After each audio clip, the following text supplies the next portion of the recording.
What's up, guys, and welcome back to the Young Pastor Network podcast. With me today, I have Pastor Luke Lezon from Quay Church in Windermere, Florida, right outside of Orlando. What's up? What's up, Pastor Luke? Bro, so good to be with you. Hyped about this. This is gonna be amazing. Yeah, man. I was just talking to him before I pressed record, and honestly, I don't know why I even said "What's up, Pastor Luke," because that's not how I would talk to you in person. But it just kind of, it's kind of what came out of the moment. But I was talking to you about how my life has been impacted by you for a while now. I found myself at a random lunch with you after a Youth America. It was like a summer camp session with Chandler Boyce. He said, "Hey, come to lunch with me," and I sit down at the table, and you're there, and Grant Skeldon's there, and Noah Harris there. Sitting there listening to you guys dream and talk about all the doors that God's opening for you and how you cannot believe how he has been using you and how he desires to use you. And I'm looking at your life now as like a extremely young lead pastor who didn't like burst on the scene necessarily. Like, people haven't had a front row view of all the disciplines that you've had in your life, all the decisions that you've made in your life to be consecrated before the Lord and to be excellent in ministry. And we're now seeing the fruit of your decisions that you've made in your young, in your young career so far. But in your 20s, you made tons of decisions that not many people have seen. And today, I hope we get an inside view of your life and how you've been positioned for God to have an outpouring of his spirit in Orlando and in Windermere and wherever else God takes y'all, because God has obviously got you guys at Quay Church on a Yeah, trajectory, man, that yeah, is unbelievable. I got a friend down there that he said, "Hey, man, my wife and I, we're just looking for something, during the week, or we're looking for something to be a part of." And I said, "Hey, I got a friend. His name's Luke. He leads a church. His name's Quay Church. Go to a worship night, go to a young adult night, go to something." And they went and they called me and they were like, "This is the thing that we've been looking for. This is yeah. what my wife needed. This is what my soul needed. Being a part of a So good, church that man. was spirit filled and as excellent as it was." Dude, they just sang the flowers of Quay Church, and that's a fruit of your life. So, dude, I want you to start this today with telling us, like, who is Luke Lezon? How did you get here? How did you become the lead pastor of Quay Church? What was your 20s like? What was your focuses, those Yeah, decisions? How has God used your life since you said yes to ministry? yeah. Well, I think just to like quickly like pick up on kind of how it is that we even like geographically got to where we are now, and of course there will be some spiritual things that are Yeah. significant along that journey. But I mean, I moved around a lot growing up. My dad was in consumer electronics, and so he was Oh, doing. nice. I mean, he worked with like Sony and Samsung and like all the things that now all of those things almost seem like archaic, like TVs are Oh, yeah. cheap, but back in the day they were expensive. And like I mean, I'm just old enough to be like, I mean, Walkmans, like all that stuff. Oh, I yeah. mean, Oh, yeah. and so at the boom of that, like there was a lot of opportunities, and so we moved quite a bit, but we were largely stationed out of Dallas, Texas. That's where I did the vast majority of Okay, growing up. nice. Nice. And so like being in North Dallas, it's like super cultural Christianity. Went to church. My mom, kind of dragged the family there. It's not that my dad was opposed to it. It's just that she was the one that was like the spiritual leader in the house. Yeah. And we would go, and I was just unmoved. And it's not because anyone there was doing a bad job. It's because I was a punk. Like I was just disinterested in it. The worship leaders would be like doing stuff, and I'd be like making fun of them, and like that was just me. And I did have enough of what it is that like my mother had deposited into me to know that this is either going to be the foundation of your life, and you're either going to like eat the fruit of this, Mm, or you're mm, you're going to have to go taste and see somewhere else. And mm. I knew enough to know that if I taste and see from this, I know that it's good because I've seen it work in enough people's lives. Yep. But I was interested in tasting and seeing about other things, and so I did that. I was like drinking tequila at Yeah. 14 in Yeah. like my friend's, second cousin twice removed's double wide, thinking we were like tough and stuff. Like we live in Flower Mound, Texas, guys. Uh, you know, and so like I still can't touch tequila. Like, I mean that kind of thing. Like you're just being a little rebellious. Like I'd go to my mom and be like, I don't know if I believe in God. And almost like wanted to see how she responded. And I remember her just like being unfazed, at least to my Mm. face. And I realized in that moment, like going into college, I was like, I'm either going to get really serious about this, or I'm going to be thriving in all of the areas that I really shouldn't thrive. Like I don't want to win at everything that doesn't ultimately matter in life. And so that put me on like a journey, not of self-discovery, but just of like, what is true? Yeah. And I just found myself devouring scripture and came to the realization like, hey, this is what I'm building my life on. Like I do Mm. believe in the Lord. Like I've just been, running in a rebellious phase, but like nothing crazy. You hear people and they've got like these unbelievable Yeah. testimonies of like, I was hammered walking out of a strip club and Elijah fell down in a fiery chariot and said, believe in Christ. And so here I am. And I'm like, and I'm like, I was just kind of punk. And anyway, I ended up going to Texas A&M for Oh college. wow. Okay. And at Texas A&M, there So are you was gig 'em or no? I mean, I Do you care actually about am a sports? Tennessee fan. Dude, Oh, I'm a diehard Tennessee fan. Because interesting. my dad went to UT, so we didn't have a Oh, okay. choice. But Okay. I mean, Okay. Okay. Yes. I Yes. I Yes. Yes. root Yes. hard for A&M and like love the Ags. I just if they play Tennessee, like Yeah. It's that's a Tennessee. huge Yeah. issue. Yeah. Yeah. Yeah. It's an Yeah. issue Okay. for me. Yeah. But I go and there's this ministry on the campus of Texas A&M called Breakaway. I don't know if you know anything about Breakaway. Uh-uh. And so it's the biggest on-campus ministry in the country. So I go first week, 14,000 kids Oh. in Reed Arena, and there's a guy preaching the gospel, and I've heard the gospel preached a million times. Like I could articulate the Yeah. gospel, but he was taking the truth of what the gospel means and to be walking with the Lord and superimposing it on the culture and showing, hey, this is what you see. I'm bringing like the layer of heaven Yes. down on a level that you can Yeah. understand. Now walk this way because the one who ultimately like designed the world knows the ways in which you should walk in your life. And so this guy's name was Ben Stewart, Mm, that was yeah. leading Breakaway at the time. And it's funny, I just thought everybody preaches like this, I guess. And then I was like, no, that was a No. once in a lifetime experience to be under who I think is the best preacher alive. Mm, And I just realized there's a moment where like you are there's two types of like preachers, or like you lean in a direction probably. You either lean intellectual and you're more of that like Keller yeah. Tyson Yeah. camp, or you can lean like really emotional, and it's not bad necessarily in my No. opinion, where it's like you're preaching to the heart where others would Yeah. preach to the mind. And then every now and then, and you could lean in either one of these camps and land in it kind of in the middle where like you really are moving the head and the heart. Mm, And like there's a congruence there of realizing, hey, this is an intellectually stimulating, not for idiots yes. gospel. And Yes. there's also an emotional thing about this that doesn't move me to like want to put my hands in my pockets, but fall Mm, on my face. yeah. Um, and he was doing that. And I was like, I don't know what I need to do, but I feel like I need to help people do what he's doing right now. Yeah. Yeah. Which I didn't know if that meant preaching, but my wife and I, at the time, fiance, we were doing premarital counseling with a Okay. couple, and we were doing it in Northwest Arkansas because that's where my parents lived at the time. So whenever I would Okay. get a break from college, that's where we'd go. And it quickly became a church planning conversation. So we didn't really do marriage counseling. He was going to plant a church and he's like, I think you might be called to ministry. I was like, I think I might be. I just don't know what that means. And he was like, Uh, well, just come work for me. And so I was the associate pastor in Fayetteville, Arkansas for the first 2 years of our nice. marriage and ministry. And so I'm like, if we had 200 people, we were like, I mean, Yeah. close down the streets, like revivals here. And I loved that. And I mean, it was like a concrete floor. So I would get up there early and I would mop the floors. I would clean the bathrooms, and I'm not trying to sound like an old head. Like these were my responsibilities. I would do Yeah. announcements. I ran, like some of the youth stuff. I tried to start a young adult ministry, and it was basically a Beth Moore Bible study. It was like me and 13 girls. I think two of them are following the Lord still, so I don't know. Like, that's just kind of the way that it went. And Oh man. but like learn to learned to preach, like got encouraged there. Ended up eventually finding ourselves in Atlanta so much that we moved there.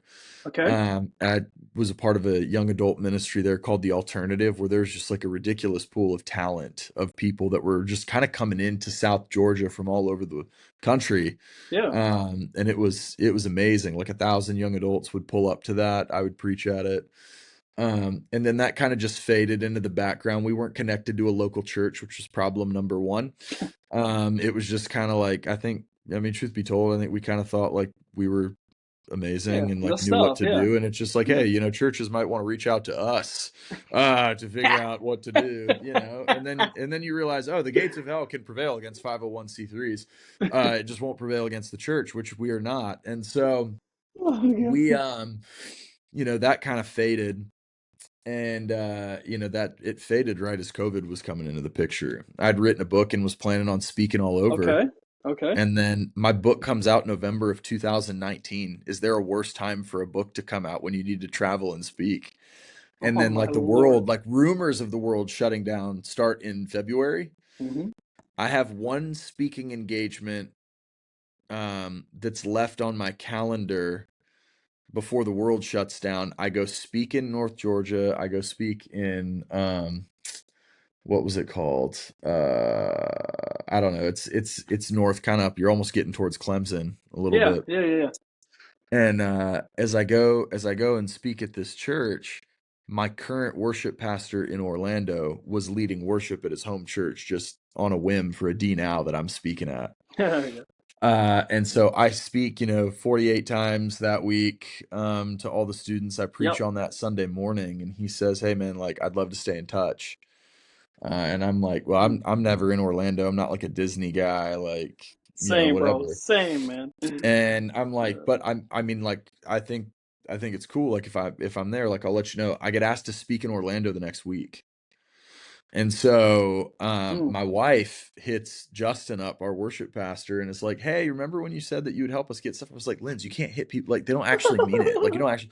But she was like, "Can you get us like tickets to Harry Potter World?" And so he got us tickets. Like, I texted him and was like, "Dude, that's so nice. We don't know each other like that." And we just stayed in touch even through COVID. Yeah. And then as you know, in Florida, like COVID didn't exist. And so, while the rest of the world's kind of shut down in Florida, they're like, we don't care. Yeah, like, guys, just another And Tuesday, my friends.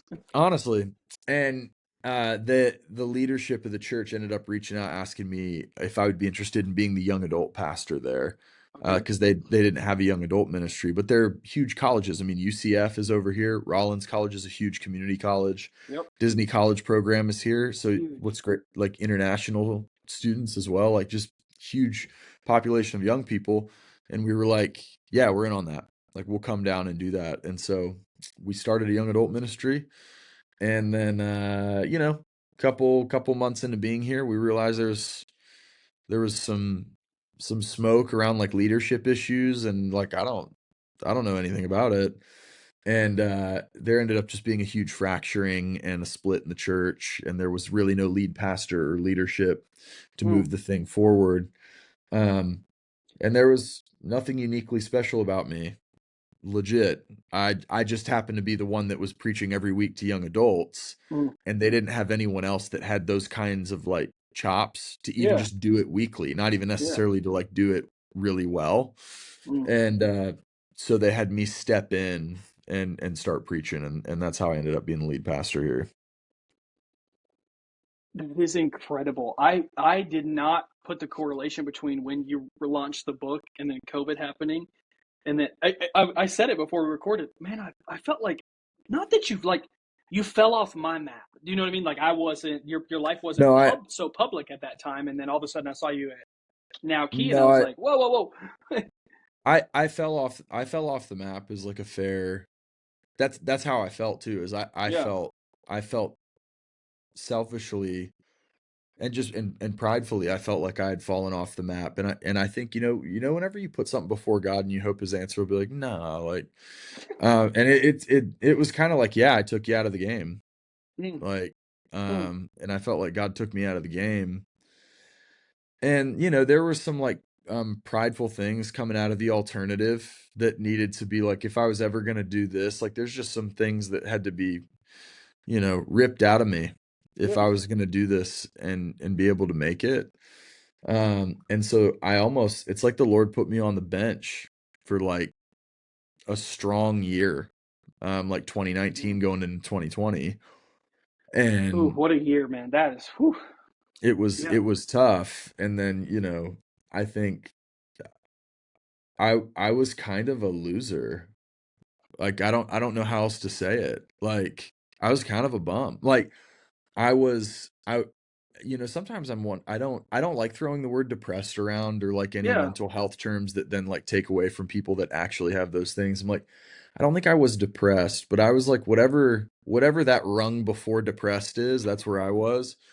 And like, I'm I'm sleeping in and my wife's getting up and going to a more stable job than anything that I have. And all I can do is like read my Bible all day while she's gone. And the Lord just took me out and started doing like a work in me Mhm. that just put him on the throne again, and like by the grace of God, he hasn't moved from there in my heart since. But it was Yeah. it was a it was a come to Jesus literally meeting Yeah. that whole year.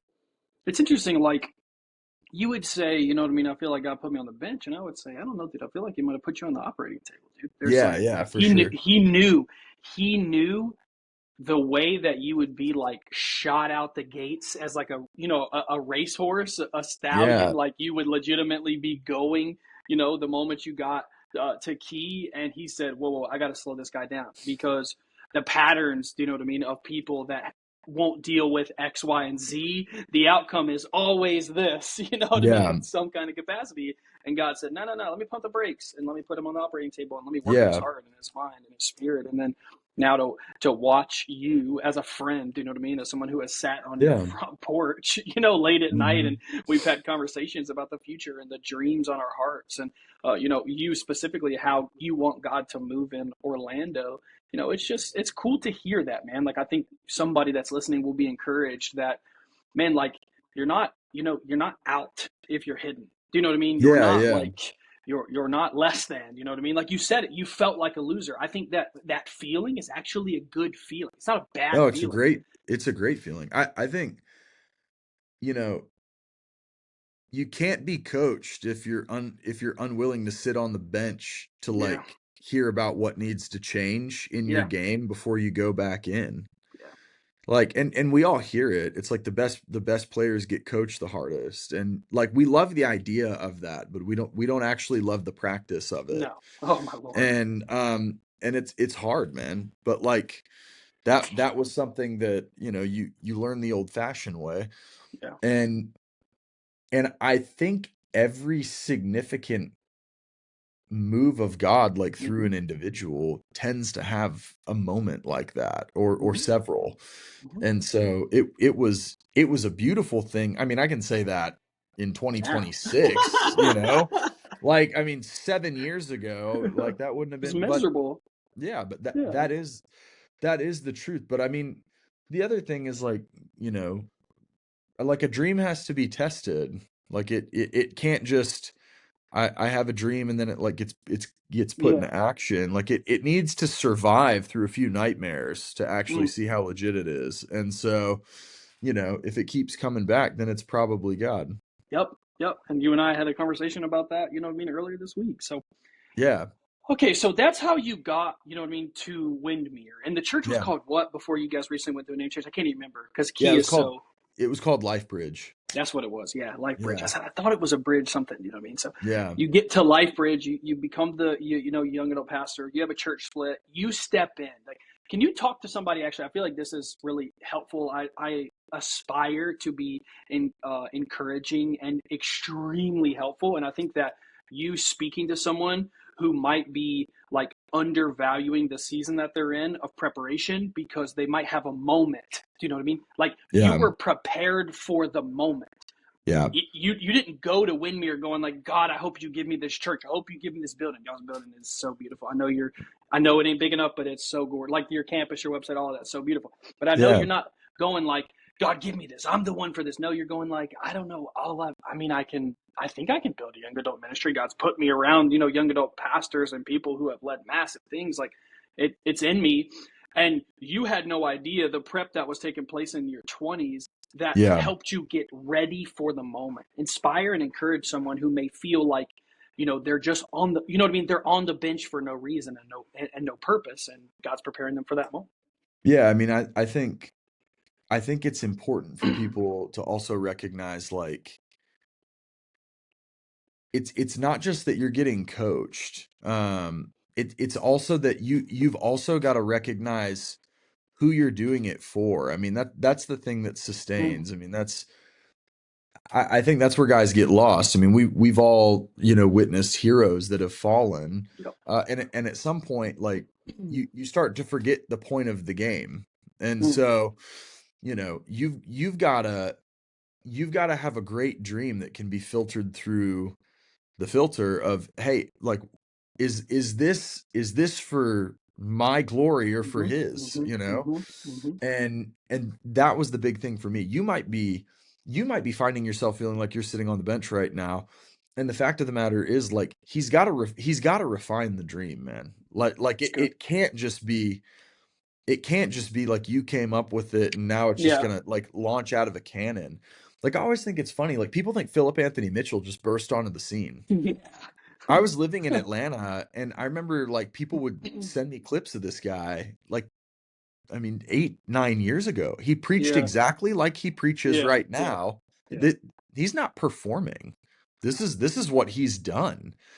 But everyone thinks someone's an overnight success Mhm. when the reality is, I mean, it's been years and years of them like faithfully doing that same thing.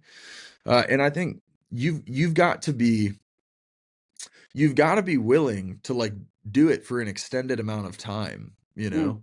And your twenties are for like building and cultivating, man. Like, you're setting Yeah. up the foundation from which you're ultimately going to be able to move forward in your 30s. I don't even think your 30s are your prime. I'm not No, even convinced your 40s are. I think your I'm not 50s either, might bro. be. Yep. I think that's the thing for a lot of people is you can lose vision of what God wants to do in your 20s because you think you have to live your whole life in it. Mm. And Oh, like, it's so good. you're not going to live your whole life in your 20s. No.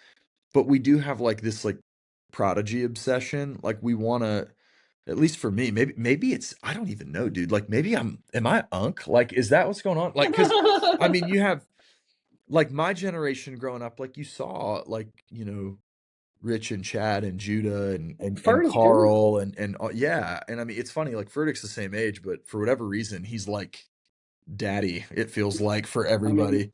well, And maybe. you see like how quick things went for them. And I think we just assume if God's with me, it's going to be that quick as Mm. well. Mm. And not necessarily.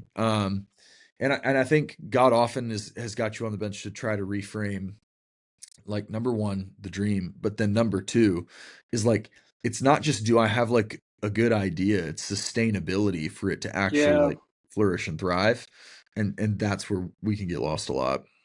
And I think that, something I will want you to talk about later, because I want you to move into like talking to us about how you have built Quay Church and where it is now. Hmm. And I want you to, this may not be like your favorite thing to do, but I want you to celebrate for this audience to hear how good God has been to you and to your church. But I want to say this so that we circle back to it eventually. But I do think that talking about the right disciplines and the right habits, do you know what I mean? And that's what you're Yeah. saying is like building that foundation that's going to help you, when God does call you into things that you would say are your dream. You know what I mean? And I will Yeah. say something that really affected me in my 20s in not a great way, and you and I have talked about this, is that I was so focused on the dream that I missed out on the things. You know what I mean? And I say missed out. I'm not saying that as like a blanket statement that I fully missed out, Yeah. but I lacked presence at times in the presence, you know what I mean, of what God Yeah. had me in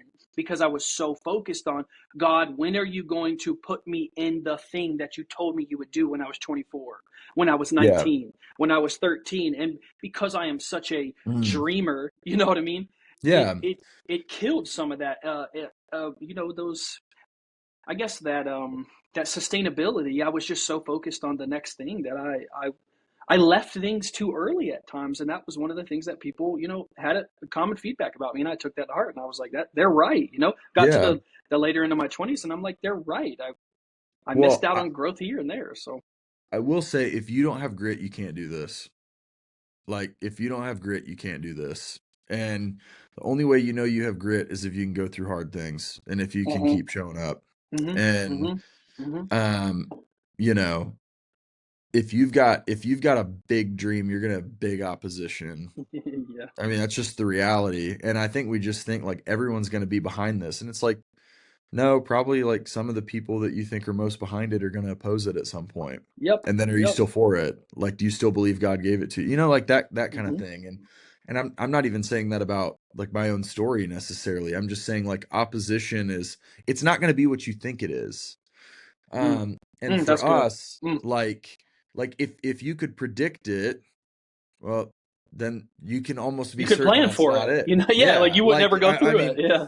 because then you're just gonna manufacture a man-made way of like hmm escaping through that, and God's gonna be like, hey man, you gotta lean on me. But mm for us at Quay Church, like we had a real Gideon revival. Like the church that I came to was 1,200 people. It went down to 400 after the split, and I mean, just over the years, it's kind of doubled every mm. year. And which it sounds great, but I'm like, bro, you gotta know what it's like showing up to preach to. We stayed at two gatherings. I don't know why. Like we stayed at two gatherings, 400 people in 1,000-person rooms. So I can tell you where we are today, and I will. But you also got to understand, for a year, you're preaching to a two rooms of 200 people in 1,000-person auditorium. So like this is not fun. This is not, No, and you're stepping up there and people hate you. And at the time, they want skinny the old guy jeans. back. Yeah, I mean, and it's not even that they want the old guy back. I mean, because those people went with that guy, and like God bless them. Like Yeah. I'm not opposed to any of these people. I'm like, um, it's that they hate you. They're like, you're 12 years old, and at the time skinny jeans were cool, and like what are you doing? Yeah. And then What can you teach me slowly, type thing? yeah, exactly. They're like, I mean, dude, I have kids older than you. Like, what is this? And so, but over time, like, I mean, the word of God prevails, bro. Yeah, I it mean, it's does. just Yeah, it the does. only thing is, I had a mentor slash friend, Justin Miller, in town, said Mm, to me, he said, people will forgive a lot, Luke. They're not going to forgive bad preaching. So just preach mm, your face off. that's And so and good. so I did that, and today, like, we got like 4,000 people that go to the church. Unbelievable. Um, and I think that is not just a testament to like preaching your face off. I mean, No. bro, you got to like add the right team members and stuff like that along the way, because you realize, bro, I'm good at like two things. The rest of my life is freaking hard. And And I need I mean, help.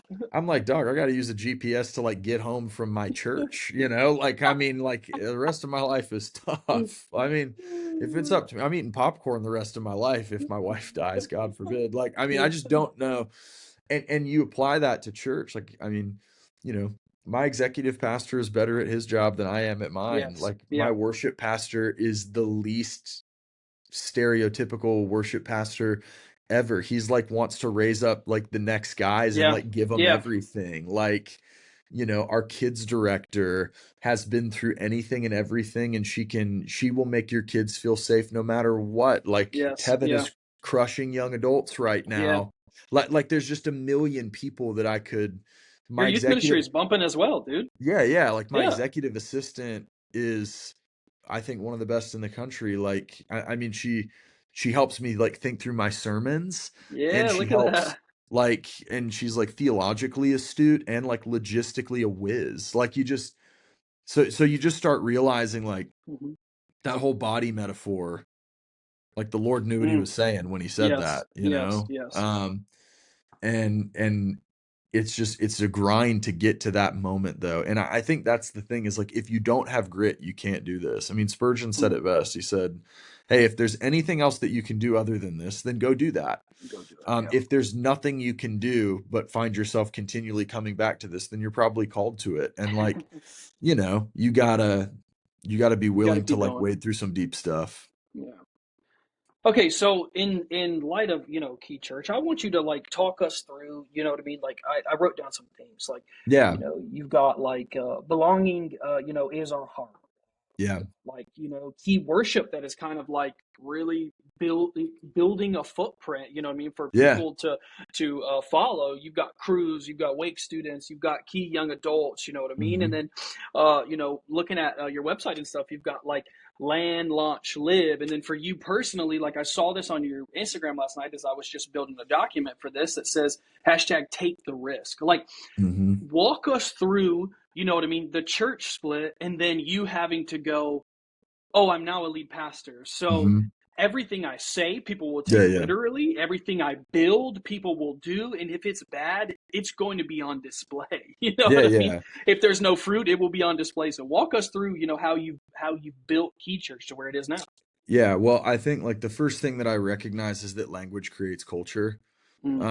And so, I mean, and I wanted to create a contagious culture, Yep.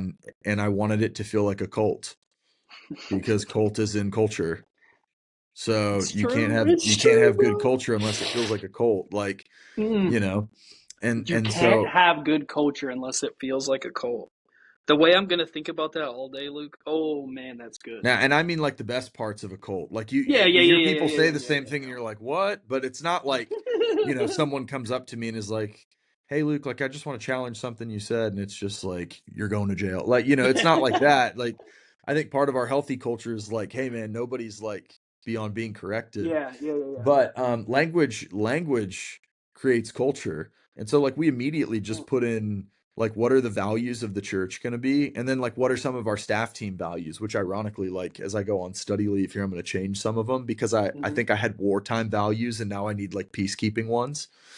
Um Mm, and so I interesting. think I think like but like for the church, like our staff or our church values like are the same. Mm, Like, Jesus is our purpose, belonging is our heart, stewardship's our responsibility, yeah, passion is our purpose, excellence is our standard, worship is our way, bringing is our joy.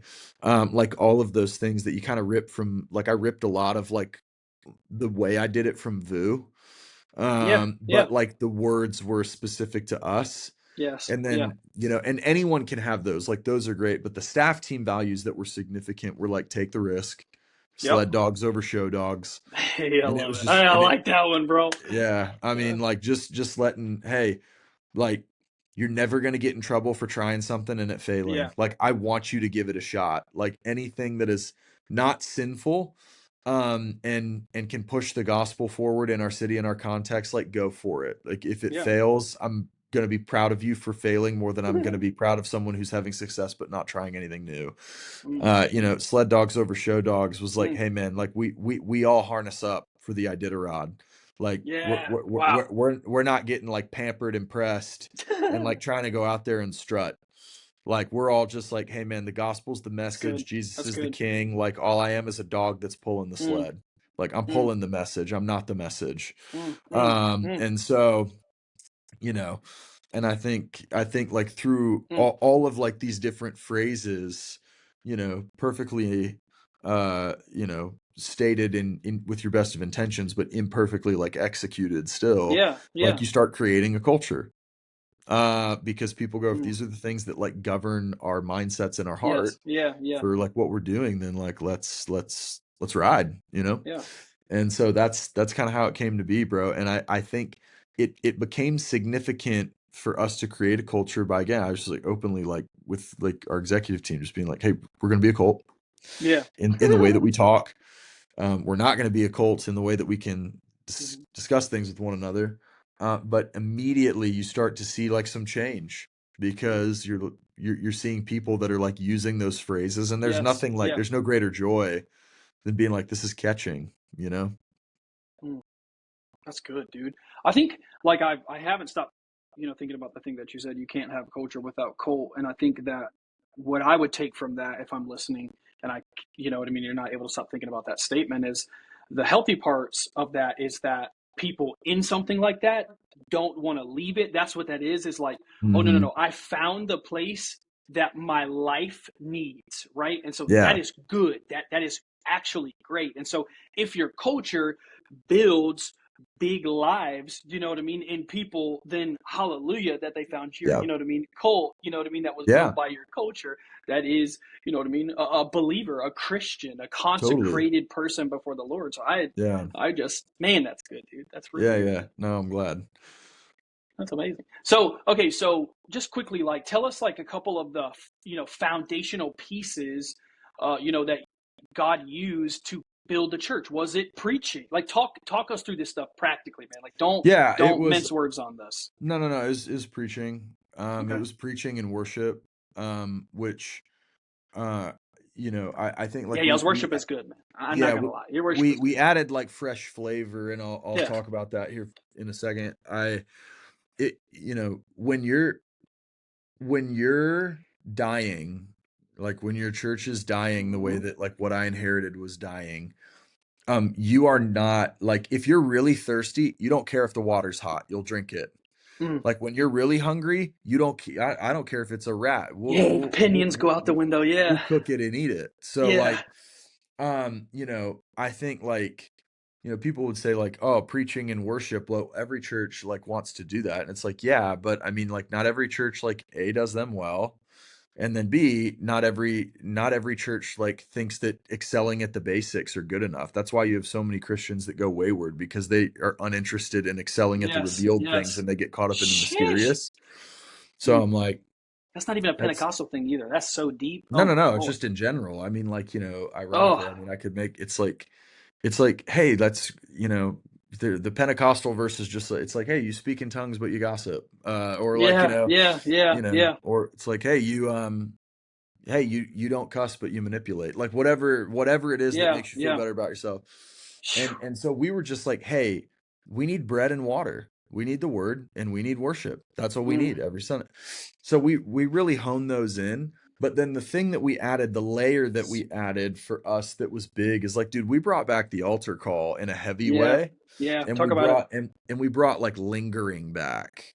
So we Mm, extended gathering times, not so that I could preach longer or we could add more songs, but so that we could give an extended period of time for like the things that we had put a lot of work into that yeah. week to actually land.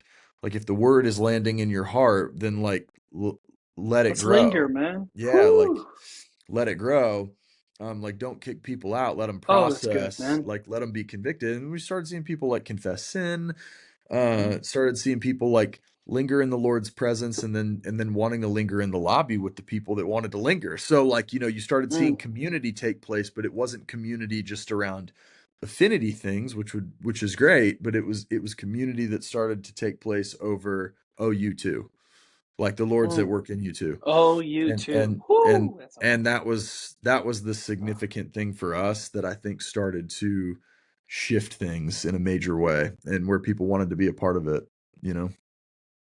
Man, and I'll say this, dude, that I texted you this the other day that you're one of my favorite preachers right now. Like you Oh, are one of thanks, the bro. voices that I'm listening to. And I would say this, like, and I think, I don't know, I think you would probably agree with this knowing me now for a little bit. Is I don't think I would find myself preaching like you. Do you know what I mean? Like, so Yeah, I've challenged myself to listen to people that I don't think I would naturally preach like, but sure. I have a desire to learn from, Yeah, because what Windermere in Orlando is telling me, and I think it's insane to say this, like, you know what I mean? Because I don't know if everyone would agree with this, but your city makes it loud and clear if you're being impactful.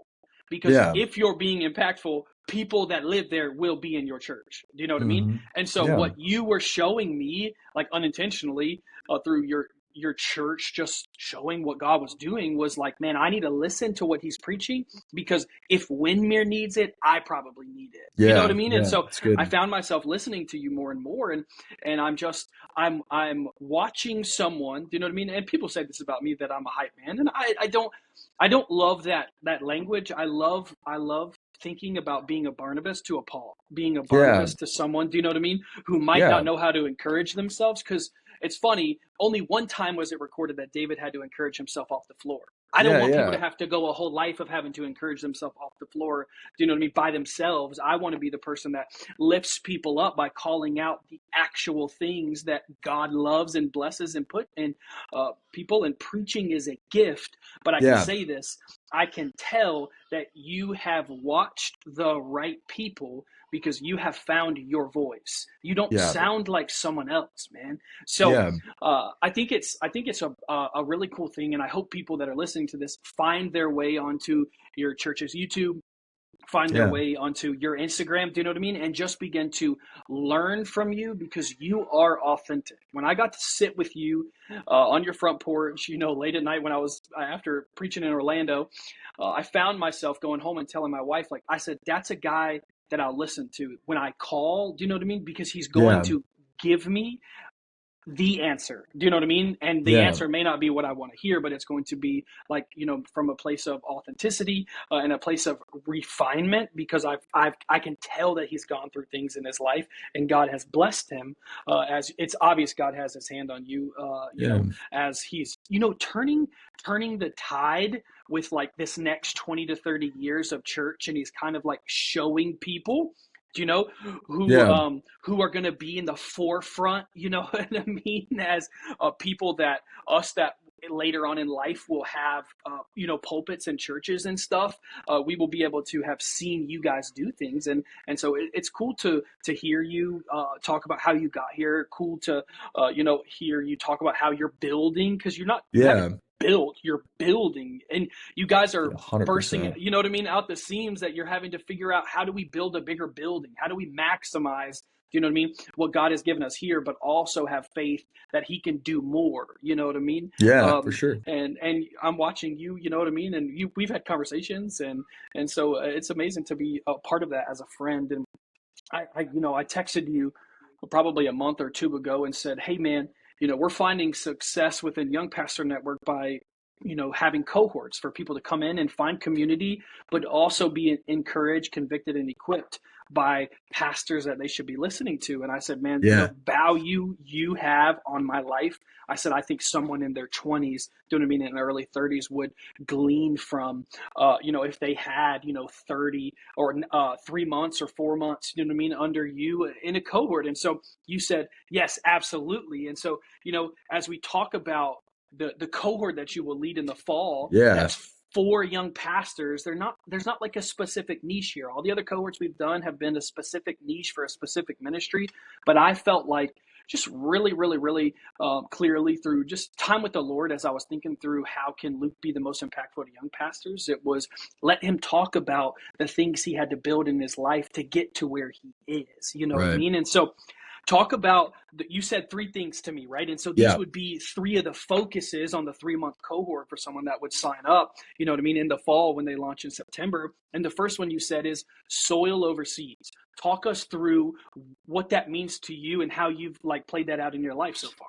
yeah. I mean, I think like just briefly on it, like there's, when we talk about dreams and when we talk about, ideas, like a lot of young guys, like I get it. You have dreams and you have ideas, and they Yeah. very well could be God given, but you recognize that like a good seed in bad soil won't grow. Mm, So like mm, you gotta think more about the soil than the seed. Like, and so it's, hey, what are like the rhythms and what do the mm, things in my life look like? Is yep. the soil of my life actually something where this can thrive and flourish? Because like you can keep the idea, you need to cultivate the soil. And so it's just like, hey, how do you do that? Like we want to walk through, what does it look like to be someone that can cultivate soil Yeah. in our lives, and go, I'm gonna focus on that and watch what God does in your 30s.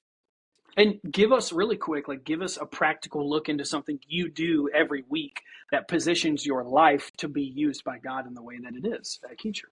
Yeah, I mean, I think like a big thing for me is like you don't miss time with the Lord, man. Mm-hmm. Like, and that's like an obvious one, but then like the practical part of that is like Yes, how. yes, that's what I'm. Yes, talk about And that. and and I think it's recognizing that it doesn't have to be pretty. It can be gritty. Like if you've got kids and you've got a wife and you've got a mortgage and you've got a ministry, then like when you're in Yeah. your 20s, you think like, well, I need to like, I'll get up and like I need to have the right lighting and like the coffee needs to be the right temperature and I gotta My like, and highlighters, all yeah, that I kind of need stuff. like, I've got like, all the colors of the rainbow and these, and I am gonna sit here for, I Got my gotta sit here journaling for like a Bible, all that kind minimum of of an stuff. hour, but it's just like, sometimes you got to break it up. And so I think it's also having the accountability of this group and just being like at any point, just knowing I could put you on the spot and say, hey, what'd you read today? Yeah. You know? And it better not be, And Instagram and if caption it's or, like da da da da da, da yeah, it was, I'll just be okay. So you didn't read, and not like in a not in a shameful way, but just yeah, knowing like, hey, if I could be called upon, then I should be ready to answer. And if being in yeah. this cohort makes you feel that way, then what makes you feel like you can get away from that with just having God around? Yeah. Like if you feel more pressure from being in the cohort to make sure you're doing that, then you feel like the love of the Father to make sure that you're spending time. Like that's something that we need to like uproot and deal with. Yeah. Man, it's so funny that you said that. Like, whatever your life looks like, it doesn't, have to be pretty. Like this morning, I have my coffee, and I've got the devotion I'm reading on my phone, and I've got two kids, you know what I mean, over top of me, and I'm trying to like explain the revelation that I'm getting from Psalms 19 to my Yeah. wife, and we're getting interrupted, and I'm Nah, just smiling because I'm like, dude, this isn't gonna last that long. nah, And how cool is it that they're getting to watch their dad totally, have a revelation on a chair, totally. in their living Yeah, room? Because I didn't want to stay in my office and sit at my yeah. desk, you know what I mean? And sometimes No, I for need that. sure. Sometimes I need those extended times. But No, so it's that's good, good. dude. And then the second one, communication for transformation. I think that people need to learn preaching tips from you. I will say this. I think we want to preach like Philip Anthony Mitchell, but I don't think we, are, and we want to preach like, Mike Todd. But I think when you strip the things down, do you know what I mean? It's them being so secure in who they are is really what you want, because those guys don't do anything different than you do. Do you know what I mean? Yeah, They just found themselves in the front of something that went viral, of the disciplined life that they had lived. And so I'm like, man, I think Luke would be perfect to teach, a young pastor how to communicate in all facets, but from a pulpit, to a ministry, on how to yeah, preach for transformation. yeah. No, for sure. I like, we're just gonna try to get you confident in who you are and comfortable with who you're not. Yeah. And also recognize like, just some basic things. Like you're gonna be an echo before you're a voice. Like what does it look like to actually cultivate like not only that voice, but then like the difference between what we do and what everyone else does is like whenever like a comedian gets up there, they get up there to try to make you laugh. Whenever someone gets up there to like give a TED talk or a speech, they Mm-hmm. get up there to try to make you like interested. Yeah. But when we get up there, we're communicating that you would change, Yes. That's and that good. like the Lord would do the work. And so that's a whole beast of a conversation that we'll have that I'm really looking forward to that one. I'm looking forward to all of them, but that's one where it's going to That's be your like, wheelhouse, man. yeah, Yeah. that's what I do, man. Like, Yeah. and That's so your I'm bread and looking butter. forward to that one. Okay, and then the third one is, and I told you this because we had been going back and forth Yeah, yeah, on the naming of this one, and I said I would like to call this third focus contagious culture, because I think that a personality trait of yours is that you are contagious, right? yeah, There are things that God has put on your life that other people need to borrow and do sure. within their own, context. So talk us through, how you plan on helping people focus on building something that's contagious, because that's Y- important, man. Yeah, I think um is giving people like permission to like exercise language. Mm. I think Oh, that's that's good, man. that's the thing that I want to do, Mm, and like get into your world and your context and help you world build, because like I can't take what is happening mm, in Orlando and put it in your city. Like you're no. going to have to do that. I think that's one of the great failures with like campuses for a lot of places is like you have a campus here and then you take it to a completely different culture and it's different. And Yeah. you'll raise I can't if I wanted to plant in New York City a Key Church, I can't take someone that I raised up in Orlando and send them to New York. I need to take someone from New York, Yes. and I need to help them understand like some of who we are, but really like I need them to understand like we want to back what it is Yes. that God's already been cultivating in Yes. them, because Yes. people in Orlando aren't going to be like, what does your mean? They don't know, but people in New York do. And then the other thing is like, you know, like you want to be able to like, hey, how do I build